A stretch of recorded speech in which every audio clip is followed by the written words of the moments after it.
আমাদের মাঝে ভুলভাল জাল হাদিস জয়ীফ হাদিসের প্রচলন আছে যে জিলহজ মাস শুরু হলে যেহেতু ঈদের দিন কুরবানি করতে হবে, গ্রাম অঞ্চলে বলে মুরগি জবাই করা যাবে না, রক্ত প্রবাহিত করা যাবে না, মাছ কাটা যাবে না, গরুর গোশত খাওয়া যাবে না, ছাগলের গোশত খাওয়া যাবে না। কি আছে না?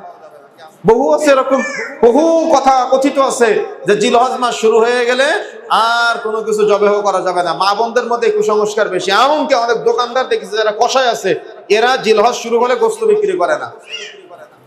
তার মানে কুসংস্কারে ধার্মিকতা, ইসলাম মানে ধার্মিকতা নাই। কথা কি বুঝতে পেরেছেন?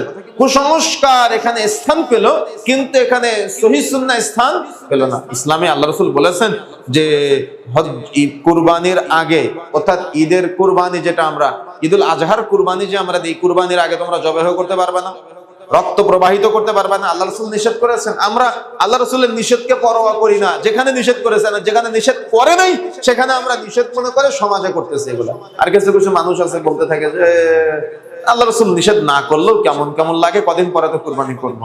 তো আপনার কেমন কেমন লাগা, এটা কি ইসলাম?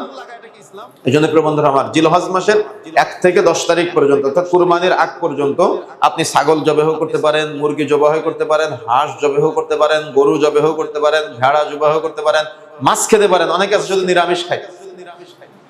এজন্য এগুলো ইসলামের রুলস না, এগুলো ইসলামের নীতিমালা না।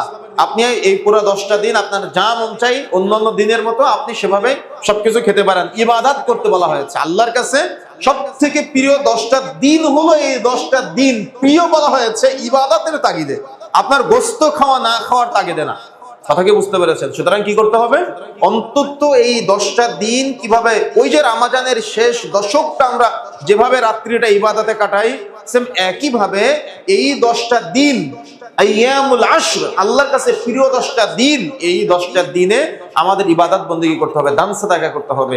রমজানে যেমন দান সাদাকা করলে বরকত সওয়াব পাওয়া যায়, জিলহজে আপনি দান সাদাকা করলে সওয়াব পাবেন, বরকত পাবেন। রমজানে যেমন আমরা ইবাদত বন্দেগী করি, সেম একই ভাবে জিলহজেও আমরা ইবাদত বন্দেগী করার চেষ্টা করব। জিলহজ মাসের প্রথম 10টা দিন আমরা সিয়াম পালন করার চেষ্টা করব। সাহাবায়ে কেরাম সিয়াম পালন করতেন, রাসূলুল্লাহ সাল্লাল্লাহু আলাইহি ওয়াসাল্লাম সিয়াম পালন করতেন।